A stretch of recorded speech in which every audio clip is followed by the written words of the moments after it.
देखो, आज की क्लास में हम लोग सबसे पहले देखेंगे माइग्रेशन। ठीक है, तो बेसिकली जो माइग्रेशन का मैं टॉपिक लेके आया हूँ बीएससी के लिए फ़िलहाल के लिए, इसमें तुम्हारा जो क्वेश्चन बनता है दो तरीके का क्वेश्चन बनता है। फिश माइग्रेशन अलग बन जाता है, बर्ड का अलग बन जाता है, और एक माइग्रेशन का टॉपिक अलग बन जाता है। तो जब इसका आंसर लिखोगे तो पहले माइग्रेशन डिफाइन करोगे, फिर उसके बाद उसका पर्पस क्या होता है, क्यों माइग्रेट करता है, फिर उसके बाद टाइप्स ऑफ माइग्रेशन में दिखा देना बर्ड का माइग्रेशन और फिश का माइग्रेशन। तो सबसे पहले देखते हैं कि माइग्रेशन क्या होता है। माइग्रेशन बेसिकली क्यों होगा, जाहिर सी बात है, कोई भी स्पीसीज़ कोई भी एनिमल माइग्रेट इसलिए करता है एक जगह से दूसरे जगह पे, ताकि वो अपने आप को मतलब ज़िंदा रख सके या अपने खाने के लिए, इन सर्च ऑफ फूड के लिए वो माइग्रेट करता है। यहाँ पर अगर देखोगे ना तो ज़्यादातर फिश जो माइग्रेशन करती हैं वो किस लिए करती हैं, ताकि वो जाकर रिप्रोडक्शन कर सकें और अपने खाने को जो भी भोजन होता है उसको पाने के लिए वो माइग्रेट करती रहती हैं। ठीक है, तो सबसे पहला यहाँ पे लिखा हुआ है कि migration is defined as the movement of large number of animal from one place to another place. मतलब जाहिर सी बात है कि यस, हम माइग्रेशन किस तरीके से डिफाइन करते हैं कि कोई ढेर सारे एनिमल एक जगह से दूसरे जगह पे ये माइग्रेट करते हैं। फिर रीज़न बताओगे क्यों माइग्रेट करते हैं, तो भाई बताओगे अपने आप को बचने के लिए।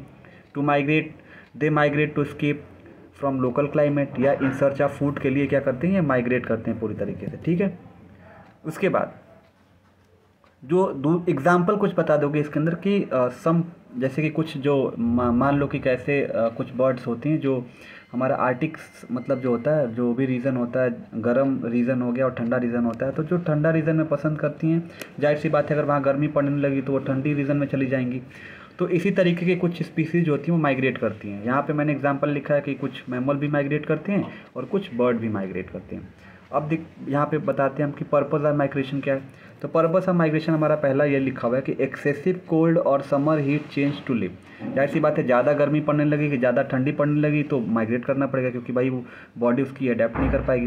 दूसरा पॉइंट ये है कि due to insufficient food supply, अगर हमें अच्छे ज़्यादा मात्रा में जितना हमें चाहिए उतना फूड अगर नहीं मिल रहा है तो भी हमें कहीं और जाना पड़ेगा भाई छोड़ के।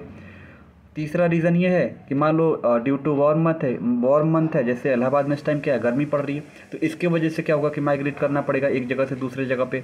ठीक है, फिर अगर हमें खाने की ज़रूरत पड़ेगी, जाहिर सी बात है, ऐसा कोई जगह है मान लो यहाँ पे रह रहे, अगर यहाँ पे गर्मी पड़ रही है तो वो खाना नहीं मिल रहा है, तो हमें उसी खाने को ढूंढने के लिए, सर्च करने के लिए हमें दूसरे जगह पे जहाँ पे मिलेगा वहाँ में जाना पड़ेगा। और पाँचवें पॉइंट में लिखा है to avoid the extreme weather condition.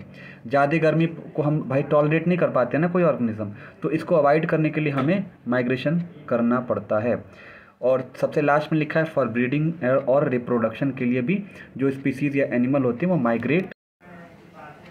ठीक है, तो हम लोगों ने लास्ट वाला पॉइंट देखा, फॉर ब्रीडिंग और रिप्रोडक्शन के लिए यहाँ पे माइग्रेशन हमारे जो ऑर्गेनिज्म होते हैं वो करते हैं। यहाँ पे देखेंगे, फिर इसके बाद सबसे पहला हेडिंग डालेंगे माइग्रेशन ऑफ फिश। देखिए ये बहुत काफ़ी इंपॉर्टेंट है माइग्रेशन ऑफ फिश। जाहिर सी बात है, पहले यहाँ पे जब भी माइग्रेशन ऑफ फिश अगर इंडिविजुअली पूछ लेता है तो भी आप आंसर चालू करोगे माइग्रेशन क्या होता है, पर्पस ऑफ माइग्रेशन क्या होता है, फिर फिश लिखोगे। तो माइग्रेशन ऑफ फिश में क्या होगा कि माइग्रेशन ऑफ फिश जो होती है वो दो तरीके की होती है। एक होती है फॉर ब्रीडिंग पर्पज़ के लिए, भाई रिप्रोडक्शन के लिए माइग्रेशन होगा, और दूसरा रीज़न होता है कि भाई इसके लिए नहीं होता बल्कि हम खाने के लिए जो माइग्रेशन करते हैं या किसी रहने के लिए माइग्रेशन करते हैं तो उसको विदाउट ब्रीडिंग पर्पज़ बोलते हैं। तो ब्रीडिंग पर्पज़ के लिए जो मछलियाँ माइग्रेट करती हैं वो दो तरीके की होती है, एक मोनोड्रामस और एक डाइड्रामस। मोनोड्रामस मतलब कि एक ही तरीके की माइग्रेशन को हम लोग मोनोड्रामस बोलते हैं, और डाइड्रामस बोलते हैं कि दो अलग अलग मिलके, जैसे ओशियन से और जो हमारे यहाँ बगल में फ्रेश वाटर है उस तरीके का माइग्रेशन हो तो डाइड्रामस होता है। ठीक है, तो इसी तरीके से यहाँ पे दो तरीके का होता है, एक ब्रीडिंग के लिए होता है, कोई ब्रीडिंग के लिए नहीं होता है, बल्कि दूसरा जो होता है विदाउट ब्रीडिंग जो लिखा है मतलब खाने के लिए होगा या फिर कहीं रहने के लिए वो माइग्रेट करेंगे। अगर यहाँ से एक जगह से दूसरी जगह पर जाएंगे तो हमारा हो जाएगा विदाउट ब्रीडिंग पर्पज़ हो जाएगा। तो जो विदाउट पर्पज़ जो होता है इसके अंदर क्या होता है, जो फिश का माइग्रेशन होता है ना, फ्रेश से सी वाटर होता है, मतलब फ्रेश वाटर हो गया, फ्रेश वाटर से समुंदर के वाटर में जब मछलियाँ जाती हैं, और जब समुंदर से फ्रेश वाटर आती हैं तो उन सबको बोल जाता है एम्फीड्रामस। लेकिन जो ब्रीडिंग पर्पज़ के लिए होता है ना, इसके अंदर दो तरीके की होती है, मोनोड्रामस और डाइड्रामस। मोनोड्रामस में क्या होता है, जब मछली फ्रेश वाटर से फ्रेश वाटर में जाएगी या मैराइन वाटर से मैराइन में जाएगी तो इस तरीके को बोलते हैं क्या बोलते हैं, मोनोड्रामस होते हैं। या फ्रेश से मेराइन में जाएगी या मेराइन से फ्रेश में जाएगी तो इसको क्या बोलते हैं, डाइड्रोमस बोलते हैं। कहने का मतलब क्या है, यहाँ ओशियन वाटर की बात नहीं हो रही है, समुंदर की बात नहीं हो रही है। जब समुंदर की बात हो जाएगी तो वो हमारा हो जाएगा विदाउट ब्रीडिंग पर्पस हो जाएगी, जिसको एम्फीड्रामस बोलते हैं। लेकिन जब ब्रीडिंग पर्पस की बात की जाएगी तो यहाँ पे फ्रेश वाटर से फ्रेश वाटर, जो हम लोग के घर के बगल में कोई भी ऐसा पॉन्ड वगैरह रहता है तो फ्रेश वाटर से फ्रेश वाटर में जो होता है उसको मोनोड्रामस बोलते हैं।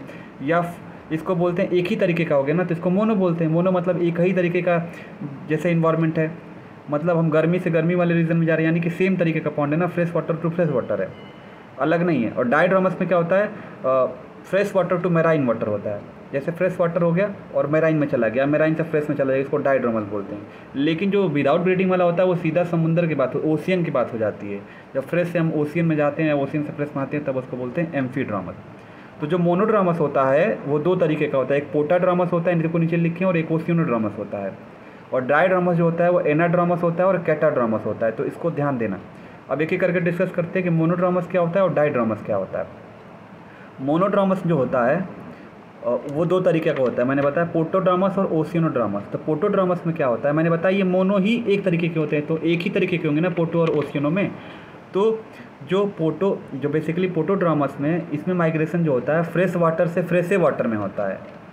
और यहाँ पे जो ओशियन होगा इसमें मेराइन वाटर से मेराइन वाटर में ही होगा, तो उसको बोलते हैं, एक ओशियन से जो मेराइन से मेराइन में होगा तो ओशियोनोड्रामस, और पोटोड्रामस जो होता है वो हमारा fresh water to fresh water होता है।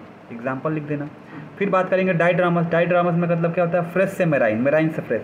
तो इसमें पहले देखना है कि एनाड्रामस में क्या होता है और कैटाड्रामस में क्या होता है। ये ध्यान जरूर देना है कि जब एनाड्रामस होगा तो माइग्रेशन जो होगा इनका वो जो हमारे पास होता है, इसके अंदर देखोगे तो मेराइन वाटर से फ्रेश वाटर में होगा। ध्यान दो ना, एनाड्रामस के अल्फ़ाबेटिकल में ए आता है ना एनाड्रामस में, तो यहाँ पे मेराइन वाटर मतलब एम से हम फ्रेश की तरफ जाते हैं, उसको हम लोग एनाड्रामस बोलते हैं। और जब फ्रेश वाटर से मेराइन की तरफ जाते हैं इसको बोलते हैं कैटाड्रामस बोलते हैं। ठीक है, ये हमारे डाइड्रामस के एग्जाम्पल थे।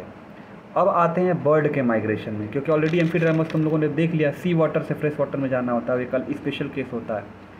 अब बर्ड्स का माइग्रेशन देखें तो बर्ड्स का माइग्रेशन जो होता है वो बाई वे जर्नी होती है। बाई वे जर्नी मतलब क्या होता है, इनका जो माइग्रेशन होता है एक जगह से दूसरे जगह पे कुछ समय के लिए होता है। जैसे क्या होता है कि देखोगे जब ठंडी का रीज़न आता है तो इलाहाबाद में कई सारी जो बेसिकली पक्ष मतलब बर्ड्स देखने को मिलती है, तो क्या होता है ये कुछ समय के लिए यहाँ पे आती हैं फिर वापस चली जाती हैं, तो इस तरीके को बोलते हैं बर्ड माइग्रेशन। इसमें भी क्या करोगे, बर्ड माइग्रेशन लिखने से पहले कि माइग्रेशन को एक्सप्लेन करोगे कि होता क्या है, फिर पर्पस ऑफ माइग्रेशन लिखोगे, फिर बर्ड माइग्रेशन का ये टाइप्स ऑफ माइग्रेशन लिखना चालू करोगे। तो बर्ड का जो माइग्रेशन होता है टोटल 5-6 तरीके का होता है। पहला लॉन्गिट्यूडनल वाइब्रेशन मतलब माइग्रेशन हो गया, और लैटिट्यूडनल हो गया, पेराइट मतलब पार्शियल माइग्रेशन हो गया, इरेगुलर माइग्रेशन हो गया, सीजनल माइग्रेशन हो गया, और एल्टीट्यूड माइग्रेशन हो गया। ठीक है, सबसे पहले लैटिट्यूडनल माइग्रेशन क्या होता है। लैटिट्यूड मतलब अगर छोटे क्लास में ज्योग्राफी पढ़ा होगा तो अर्थ जो होता है साउथ पोल नॉर्थ पोल देखा है ना, तो उसको बोलते हैं लैटिट्यूड और लॉन्गिट्यूडनल। तो जो हमारे पास लैटिट्यूडनल माइग्रेशन होता है इसके अंदर हम क्या देखते हैं कि जो बर्ड का माइग्रेशन होता है जब नॉर्थ से साउथ की तरफ जाती हैं या साउथ से नॉर्थ की तरफ जाती हैं, कुछ समय के लिए जाएंगे, फिर जब उस वेदर कंडीशन जब खत्म हो जाएगा फिर वापस अपने जगह पे फिर अपने घर चले जाएंगे, इनको बोलते हैं लैटिट्यूडनल माइग्रेशन बोलते हैं। अब बात करते हैं लॉन्गिट्यूडनल वाइब्रेशन मतलब माइग्रेशन। इसके अंदर क्या होता है, इसमें जो माइग्रेशन जो होता है ना, इसके अंदर ईस्ट टू वेस्ट माइग्रेशन होता है। मतलब ये इसमें एक और एग्जांपल बताएंगे कि माउंटेन से ये डिज़र्ट की तरफ चली जाती हैं कभी कभी, या लॉन्गिट्यूडनल माइग्रेशन में बेसिकली यही होता है कि जब साउथ से वेस्ट की तरफ या मतलब ईस्ट टू वेस्ट की तरफ, पूरब से पश्चिम की तरफ ये जब माइग्रेशन होता है पक्षियों का इन सर्च ऑफ फूड या अपने खाने के लिए या फिर अपने को बचाने के लिए, तो इसको लॉन्गिट्यूडनल बोलते हैं। एल्टीट्यूडनल माइग्रेशन ये होता है, एल्टीट्यूडनल मतलब होता है ऊंचाई। जैसे एक पहाड़ है, कभी कभी देखा होगा कहीं कहीं पे पहाड़ है तो नीचे जैसे कि अभी एग्जांपल ले लो, जैसे कि मान लो कहीं पे पहाड़ है तो जैसे पहाड़ी रीजन है तो उसके नीचे नीचे कभी देखे होगे तो एक नीचे मतलब एक पहाड़ के नीचे घर बने होते हैं जिसको लो वैली बोलते हैं ना, वैली रीजन बोलते हैं। वैली रीजन वो होता है जो नीचला रीजन होता है और माउंटेन जो होता है ऊपर वाला रीजन होता है। तो जब पक्षियों का या बर्ड्स का माइग्रेशन जो होता है हाई माउंटेन से, माउंटेन जो पक्षियाँ जो पहाड़ पे रहती थी उसी जगह के निचले वाले हिस्से में जब चली जाती हैं, जब विंटर का सीज़न आता हो या समर का सीज़न आता हो, तो इसको बोलते हैं एल्टीट्यूडनल माइग्रेशन, मतलब ऊंचाई से नीचे की तरफ माइग्रेट करना। इसको एल्टीट्यूडनल माइग्रेशन का नाम से जाना जाता है, देखो मैंने फिगर में बताया। फिर बात करेंगे पार्शियल माइग्रेशन। पार्शियल माइग्रेशन वो होता है कि मान लो जैसे कि हम लोग कुछ लोग हैं जो सेम स्पीसीज़ है ना, हम लोग ह्यूमन बींग हैं, तो कुछ ऐसे होंगे जो गर्मी को बर्दाश्त कर लेंगे इलाहाबाद में, कुछ लोग नहीं बर्दाश्त कर पाएंगे। तो जो नहीं बर्दाश्त कर पाएंगे वो कुछ लोग है तो सेम ही स्पीसीज़ ना, सेम ही हम लोग ह्यूमन बींग हैं, लेकिन कुछ बर्दाश्त कर लेंगे तो यहाँ पे रुक जाएंगे, जो नहीं बर्दाश्त कर पाएंगे वो चले जाएंगे। तो इसमें भी वही होता है, जो बर्दाश्त कर तो मतलब सेम स्पीसीज़ कुछ रुक जाते हैं वहीं पे और कुछ चले जाते हैं, इसको बोलते हैं पार्शियल माइग्रेशन। तो इट मीन्स एक स्पीसीज़ है, कुछ बर्ड है वहीं रहेंगे, कुछ माइग्रेट कर जाएंगे। इंग्लिश में मैंने लिखा है कि इन दिस टाइप ऑफ मतलब माइग्रेशन जो होता है, सम बर्ड माइग्रेट डू और कुछ जो माइग्रेट नहीं करती हैं। इरेगुलर माइग्रेशन क्या होता है, कुछ होता है कि रिप्रोडक्शन के बाद जो कुछ बर्ड्स जो होती हैं उसके छोटे छोटे मान लो बच्चे हुए या फिर, तो क्या होते हैं कि मान लो प्रीडेटर से बचने के लिए क्या होते हैं कि भाई प्रोटेक्शन के लिए इधर उधर चले जाते हैं, भटक जाते हैं अपने रास्ते से, कुछ दूसरे डायरेक्शन में चले जाते हैं, कुछ दूसरे डायरेक्शन में चले जाते हैं। तो भाई जाहिर सी बात है वो बचने के लिए तो कुछ करेंगे ही। तो उसकी जो बर्ड्स होती हैं वो जो उसकी माँ होती है कहीं अलग चली जाती है, बच्चे कहीं अलग चले जाते हैं। तो इस पैटर्न को इरेगुलर माइग्रेशन के नाम से जाना जाता है। छठवां जो हमारा होगा सीजनल माइग्रेशन। इसके अंदर क्या होता है कि जो कुछ बर्ड्स होते हैं वो किस पर डिपेंड करती हैं, क्लाइमेटिक कंडीशन पर डिपेंड करती है। जाहिर सी बात है उनको वो क्लाइमेट और वेदर नहीं मिलेगा तो वो क्या करेंगे, वहाँ पे नहीं रहेंगे, वो दूसरे जगह चले जाएंगे। तो इस तरीके को बोलते हैं सीजनल माइग्रेशन। सब में क्या करना है, पहले माइग्रेशन डिफाइन करना है, पर्पज़ ऑफ माइग्रेशन क्या है, फिर बर्ड्स माइग्रेशन क्या होता है, और उसके बाद फिश माइग्रेशन क्या होता है। फिश माइग्रेशन को ध्यान से देखना, कहाँ पे मेराइन से फ्रेश हो रहा है और फ्रेश से कहाँ मेराइन हो रहा है, इसको ट्रिक से बढ़िया से याद कर लेना, ठीक है।